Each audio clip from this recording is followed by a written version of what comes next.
A woman is heard faintly calling, "Help me, I'm drowning," in the middle of a cold night near Catalina Island. The following morning, when her body is found, questions are raised. How did this very famous person end up in the water with no one to help her? G'day, I'm Owen. You've joined the pub test, and yes, we are looking at the case of Natalie Wood. What happened on that night, early morning of 29th of November, 1981. Now, this will not just be a retelling of the facts. I will be stating what I think happened. But as always, at the end, I'm interested in your opinion. So let's put this to the pub test.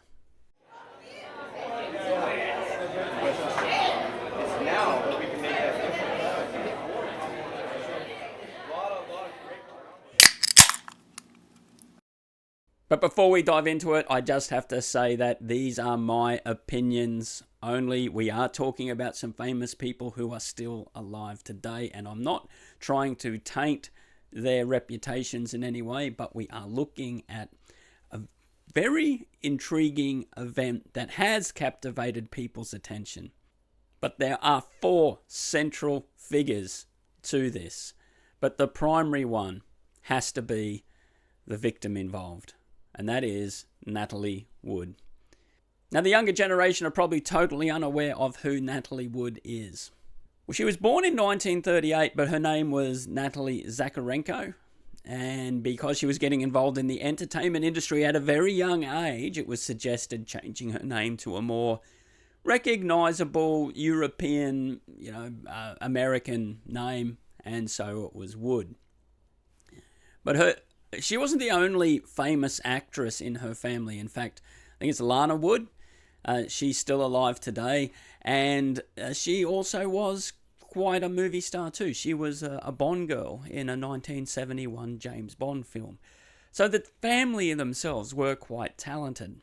Now, Natalie Wood was one of the very few who was able to transition from being a very famous child star to being a successful actress as an adult. We think at the time, like Shirley Temple, most people have heard that name. She was a very famous child actress, but couldn't transition successfully into movies at a later age. Perhaps for people of our time, we think of Macaulay Culkin. Very, very talented bloke. But he never really moved forward in his movie career on becoming an adult. Natalie Wood managed to bridge that gap. Now, it's not to say that a lot of these successful actors these days in the industry didn't have careers as children. It's true, even Christopher Walkin, who is being discussed in this video, he was a child actor, but he wasn't a household name. He became one later. But as I said, Natalie Wood was one of the few that was a household name right from the beginning all the way through. And perhaps the breakout movie she had to really set her on the world stage when she got older was Rebel Without a Cause, when she was starring alongside James Dean. But she appeared in lots of big movies. Then at the age of 18, she marries Robert Wagner, who is the third person that we are discussing in this video. But it said as a child star, when she was only 10 years old, she saw Robert Wagner, who at the time was 18 years old, and she was just captivated. It actually made her stop and turn around and look. And then later on, they get married when she's 18 and he's now 26. But an interesting thing here is that she probably was already a bigger star than Robert Wagner. He was in TV roles, and he never really broke away from TV work. And at the time, the money was not in TV. I mean, it is today. We think of big shows like Seinfeld, Friends, Big Bang Theory. The people acting in them did very well for themselves. But when TV was fairly new, the advertising hadn't really come into it. And so whilst there was some money, and you could make a good living, you really strive to do the big screen stuff. Because that's how you'd make your name, and that's how you'd really make the money. And I'd say those attitudes about working TV in the industry, it's only been in the last 15 or so years that attitude has really changed. Because a lot of the big actors say, I'm not going into TV, I'm just going to stay doing the movies.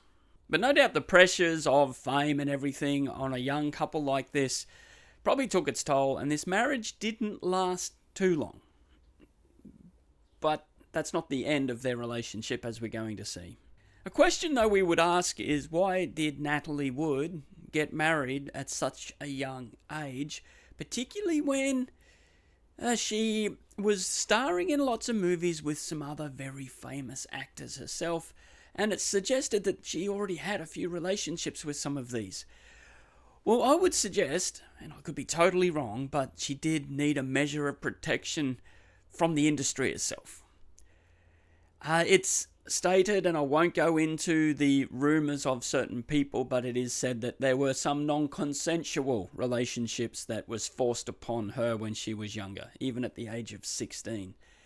Because that's what the industry was like. If you were female, you really had no power at all. Yet Robert Wagner, despite the fact that he was working TV, he had some very good connections in the industry. He had powerful friends. So it'd be less likely for people to try and take advantage of Natalie Wood when she's in a relationship with Robert Wagner.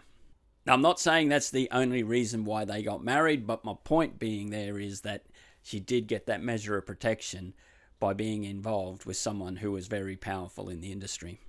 But the marriage ended about 6 years later, so she's now around 24, and she apparently walked in on Robert Wagner with someone else, and from what I've seen, it is basically stated that someone else was not a female person. That would have been absolutely scandalous back when this event happened in the 1970s, and so you can understand why it really wasn't public back then, if that is true. I have not seen anyone denying that, so I would assume that's probably accurate. But she says, well, that's it for me, I'm out. But not too long later, a few years later, she marries Richard Gregson, and they have a daughter together. But she walks in on him with someone else, so it's said, and she says, that's enough, kicks him out. And very soon after that, she remarries Robert Wagner. And people say that that was because finally this star-crossed lovers, they could finally realign, because they got married young, it didn't work out because, they had some issues, but now they realise they were always meant to be together. And it's probably how the public perceived it, that this big TV star, because Robert Wagner was doing really well at the time, and Natalie Wood, this famous movie star, probably the most high-profile female actress at the time, getting back together, it was always meant to be. They were truly soulmates. That wasn't the reality. At least not according to Natalie. She is said to have mentioned to family why she was remarrying Robert Wagner. And the reasoning was, better the devil you know than the one you don't. What did she possibly mean? Well, if these blokes were not necessarily going to remain faithful, does it really matter which one you choose anymore? I'll go with the one that's a known quantity, because we've already been in a relationship, it wasn't that bad, and then she still has that measure of protection I would suggest that she still needed in the industry, despite the fame that she had. And that probably helps us to understand the relationships as we move forward in this story. So after this marriage, they did take a small break from the entertainment industry, both of them. But then they start moving back into their careers. And Natalie Wood has just picked up a role in a movie, Brainstorm, with Christopher Walkin. And this happened in 1981. This would be the last movie that Natalie Wood ever did. And so it was on the night of November the 29th in 1981 that Natalie Wood, Christopher Walkin, Robert Wagner, and the boat captain, Dennis Davin, were out on the boat Splendor. And it's quite interesting, the name of that boat, Splendor, because Natalie Wood also appeared with Warren Beatty in a movie, Splendor in the Grass, which was Warren Beatty's breakout movie. It made him a massive star, and it's not the last time we'll be talking about him in this video either. Now, I will say there are many stories to do with what happened on that boat that evening with those 4 people. Some of them are total myths. Some of them are half-truths. And some obvious facts just don't really seem to get mentioned. But the incontrovertible facts are that Natalie Wood was found drowned. And the dinghy attached to that boat had been untied and was floating off in the water as well. But the very first myth that I need to dispel, and you'll hear this in books, in videos, everywhere, was that Natalie Wood's mother went to a gypsy, and it was said that this gypsy prophesied that Natalie's eyes would be known the world over. In other words, she would be famous and that she would drown. That is a myth, or I should say a half-truth. Let me explain. The family say that, yes, the mother did go to this gypsy. She did get that statement, but it wasn't directly associated to Natalie.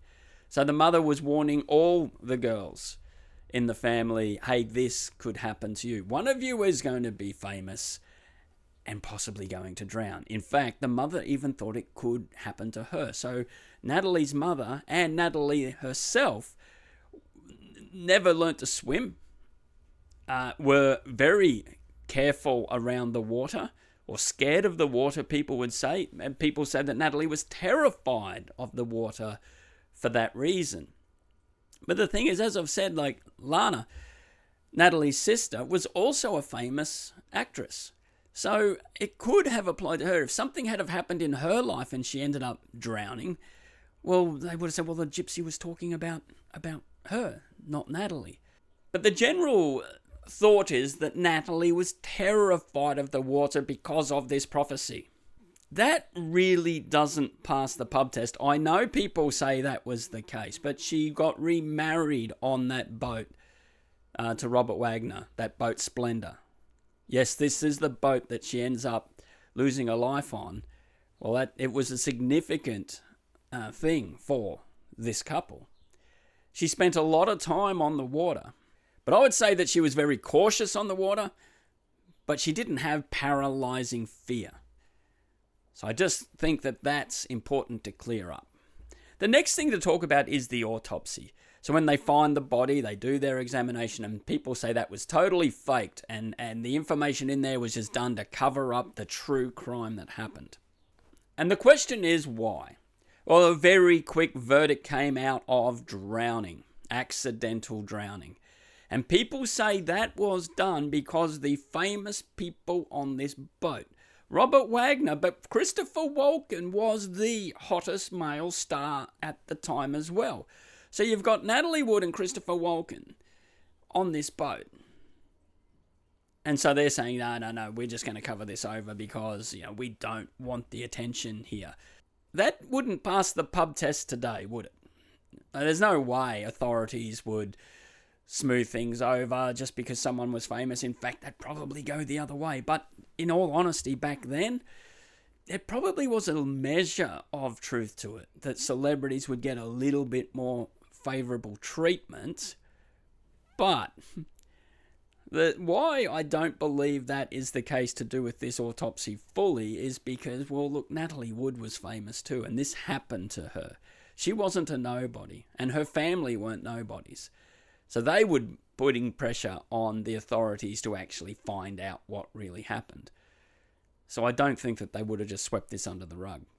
The person doing the autopsy, Dr. Nagoshi, I think the name is, he did make one mistake. There's no doubt about that. He didn't scrape the fingernails. So they're saying, look, if there was any evidence to find of what may have happened to her, the first thing you do is scrape underneath the fingernails to find any material or matter there. So if you've been in a fight, if you were trying to get back on a boat, that evidence would be there. Never happened. But people say he ignored the bruises on Natalie Wood, because there's a big thing about her falling off the boat, but she's got all these bruises over her body, which we will look into. And they say he never mentioned them at all. Well, that's not true. That's a myth. And I'll say why. The only reason why we know of the bruises on Natalie Wood's body is because he documented them in his autopsy. They never exhumed the body later and had another look, and obviously the bruising would be gone after, like being in the ground for any length of time. But we know of these other injuries she had because of what he did in his report. The fact that he didn't really make any connection to those bruises and his determination of accidental drowning, well, that's a question, but it's not that he ignored them.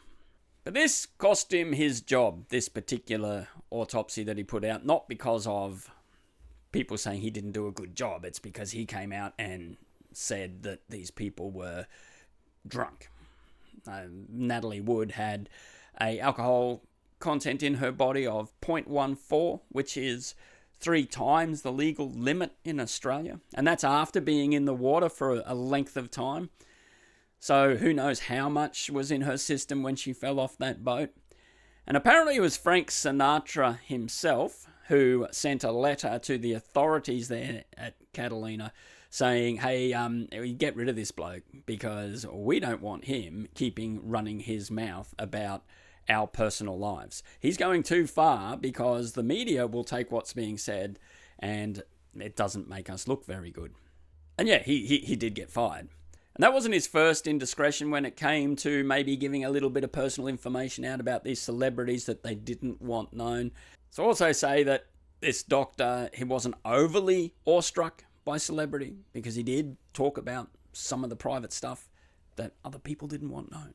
But they did do a toxicology report and they found that there were some prescribed medications in Natalie Wood's system, but nothing that really stood out. So how did she end up in the water on that evening? Well, Christopher Walkin's story has never changed in this regard. He said Natalie went to her cabin, so she's gone off to bed early, while the other 3 were still up. Then he said he's gone off to bed, and then he believes that Natalie must have heard the dinghy banging against the side of the boat. She's gone to tie it off and slipped. There was a bit of a ski pier or something nearby, and he said he'd walked on that. It was slippery, so this was just a tragic accident. And that would fit what Natalie was wearing because she just had like a nightgown with a parka and socks. Now, it's unlikely that you are wanting to get in that dinghy if you are wearing socks. And it would appear like you're just trying to get to sleep. You go out there, a bit annoyed, trying to tie this dinghy back up. And that story matches what Robert Wagner and the boat captain Dennis Davin, said, at least at that particular time. But there is just one issue I have, and it relates to the dinghy. And I think it is a question with this story that Christopher Walkin has always maintained that just doesn't pass the pub test. How did it end up in the water untied from the boat? Because if it's just banging up against the boat, you no doubt got more than just one rope. You're going out and you're going to tie off one side, and then you might have to loosen off one, but you're not going to untie all the rope, because if it does drop to the water or just start floating away, you're stuck on that boat without a dinghy. So I can't imagine Natalie Wood has gone out and untied all the rope just to tie the boat back up. That really doesn't make any sense. But the family also raised some other issues. Not only, well, how did this dinghy get untied? Like, why was it out floating in the water? But they raised some other things. The Coast Guard was not notified straight away. There was a broken wine bottle on the boat. And as stated, they bring up Natalie's fear of the water and her not wanting to get into that dinghy, and also Robert Wagner's jealousy. Well, let's break them down one at a time. Well, there's also one other scandalous thing, definitely not proven, but it has been stated that Robert Wagner and Christopher Walkin were in a cabin by themselves, maybe getting up close and personal. Natalie's walked in absolutely horrified because of the situation in their first marriage, and she said, well, that's it. She's in a rage. She storms off, lowers the dinghy, and wants to head back, but the dinghy had a broken headlight. She wasn't all that skilled at using the dinghy, so she's gotten lost, fallen in the water, and that's the story. That I don't think that passes the pub test, but that is a theory that is put out there. See, the other version is, though, that Robert Wagner's jealousy came to the fore because of the relationship between Natalie and Christopher Walkin, and we're going to cover that in more detail when we get to the broken wine bottle, but Robert Wagner admits himself in his autobiography that he did have jealousy issues. In fact, he wanted to go and shoot Warren Beatty. Yeah, he thought that him and Natalie were having a relationship, and this is during their first marriage, and he took a gun around to shoot him. Yes, he wasn't going around, according to his own words he wasn't going around just to, yell at him or get into it a bit, give him a bit of a touch-up.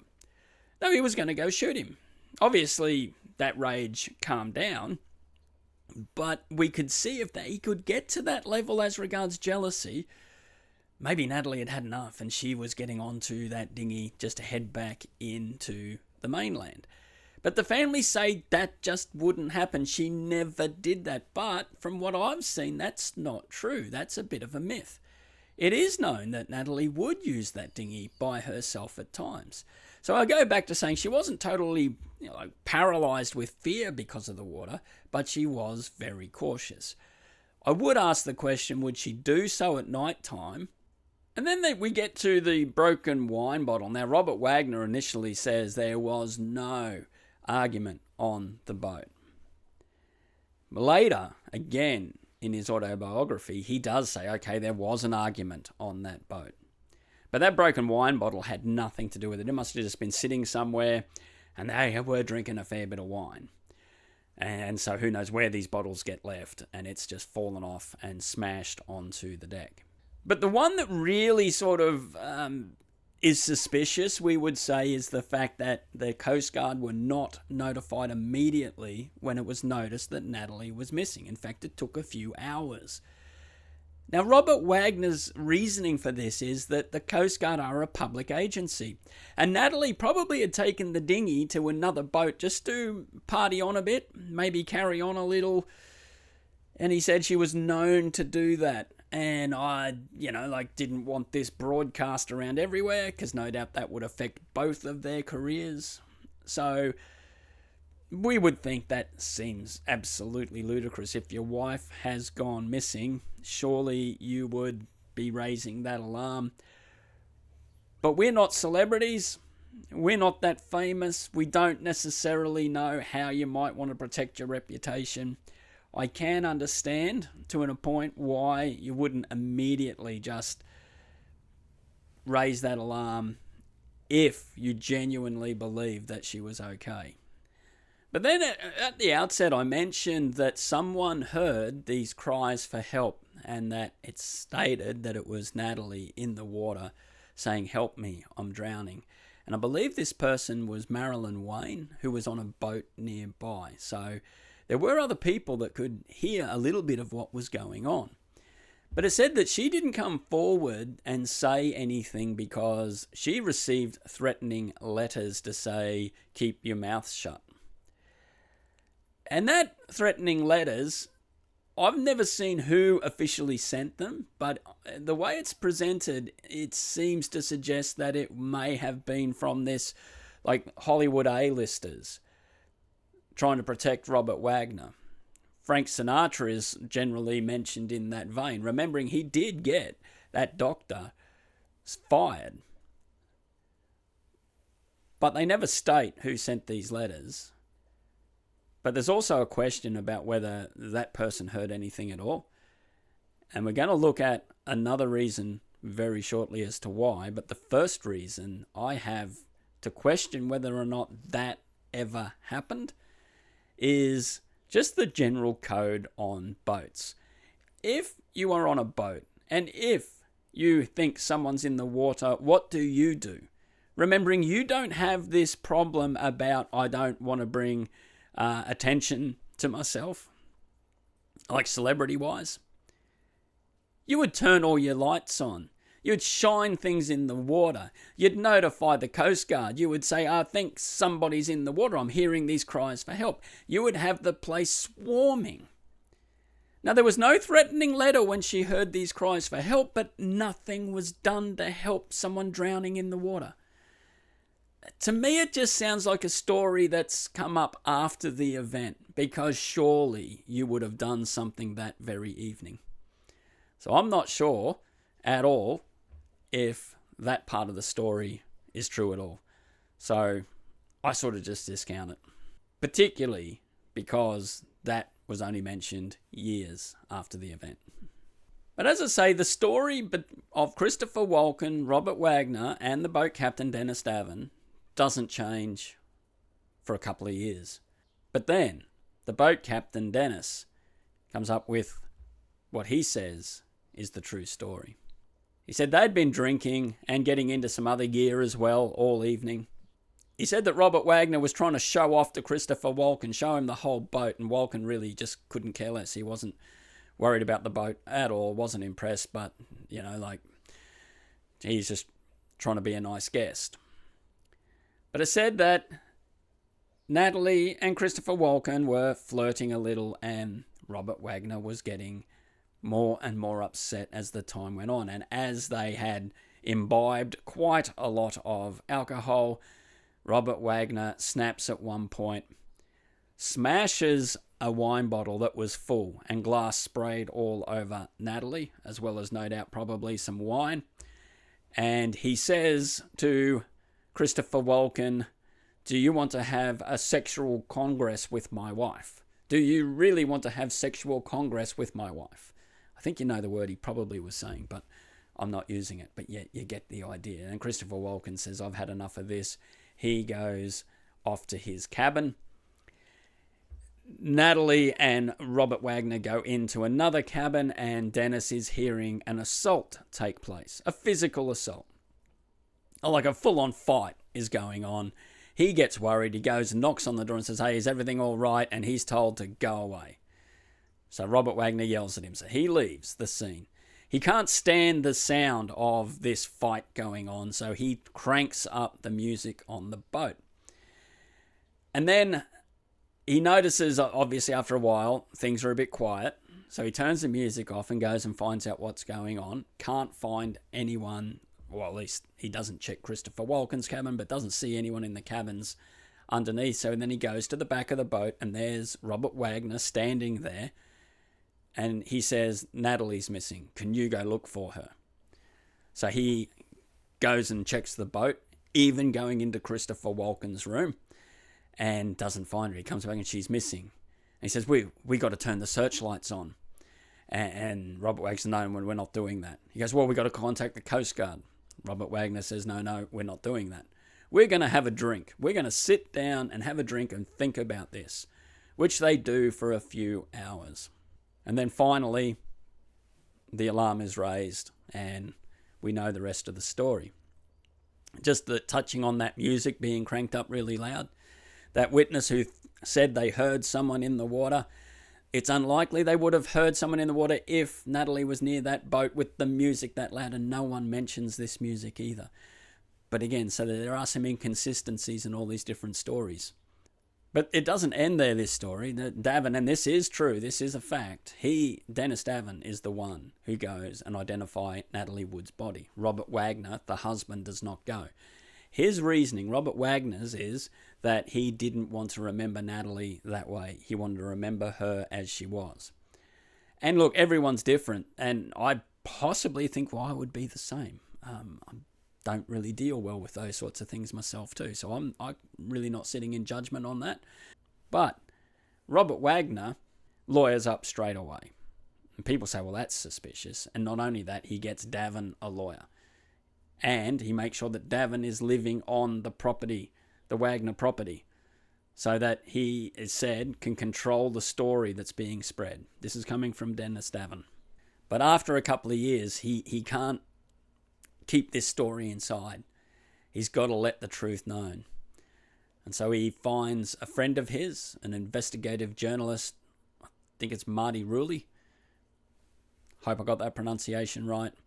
And then slowly and over time, he unravels this entire story, and they release the book, Goodbye Natalie, Goodbye Splendor. So apparently he had a very close connection with both Natalie and the boat that he was the captain of. Well, it's said that what's contained in the book gets this case reopened. Robert Wagner is named as a person of interest after this case is reopened. And then the new finding of Natalie's cause of death was drowning and other undetermined factors rather than accidental drowning. But with this story that's been told, Robert Wagner is cleared.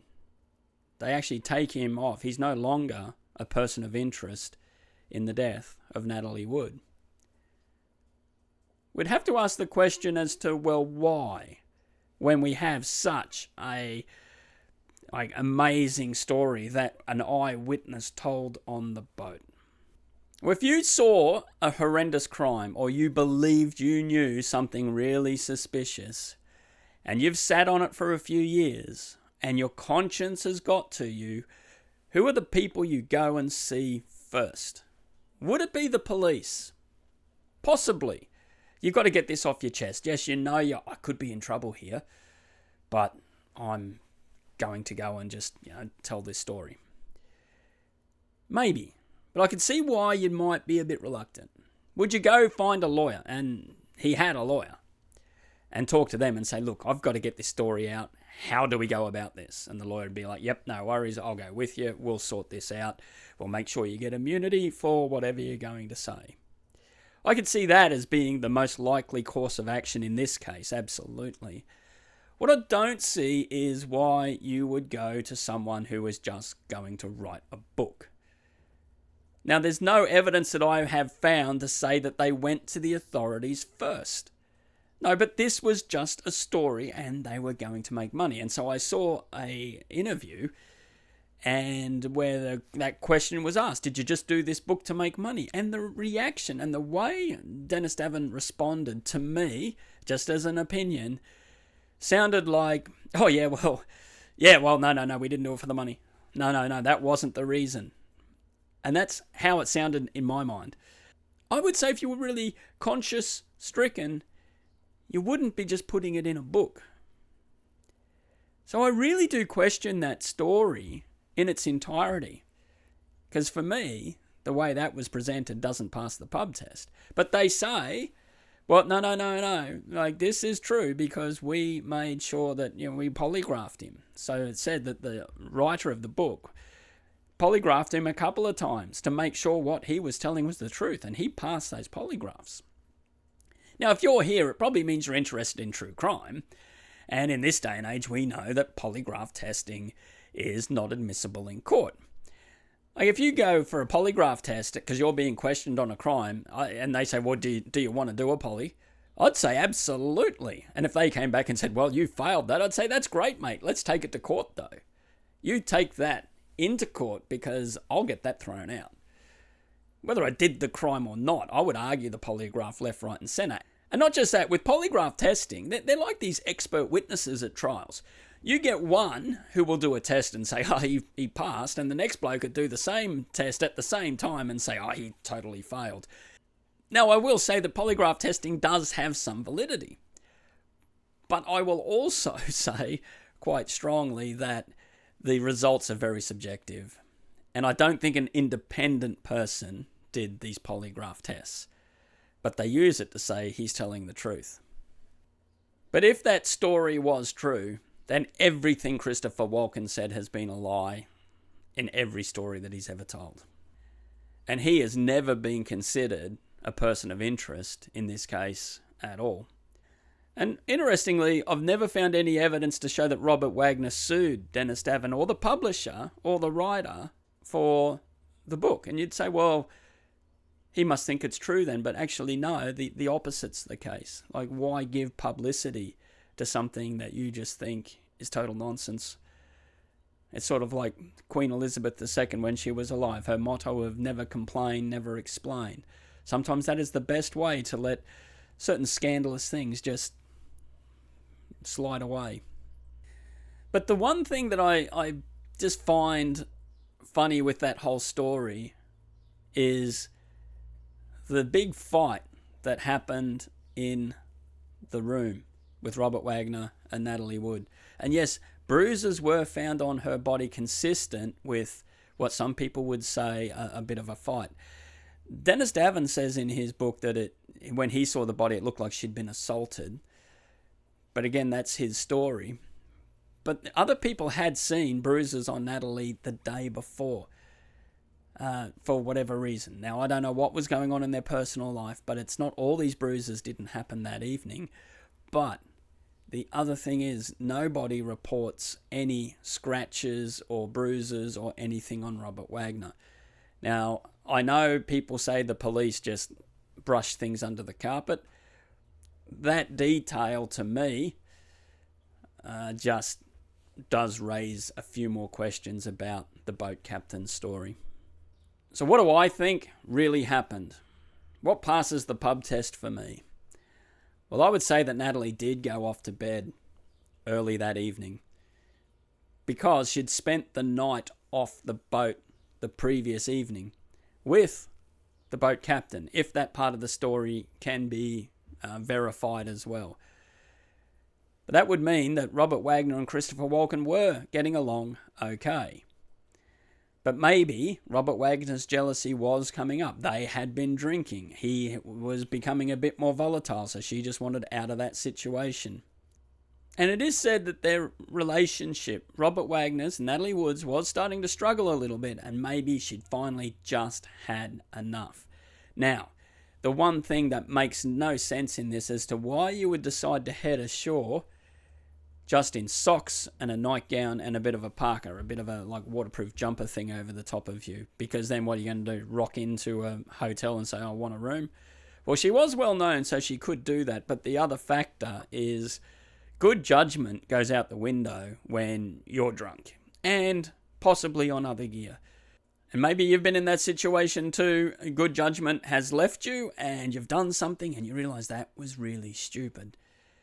So with no headlight, possibly getting lost, easy to get into trouble in that dinghy, she falls out, maybe again because of alcohol-related issues.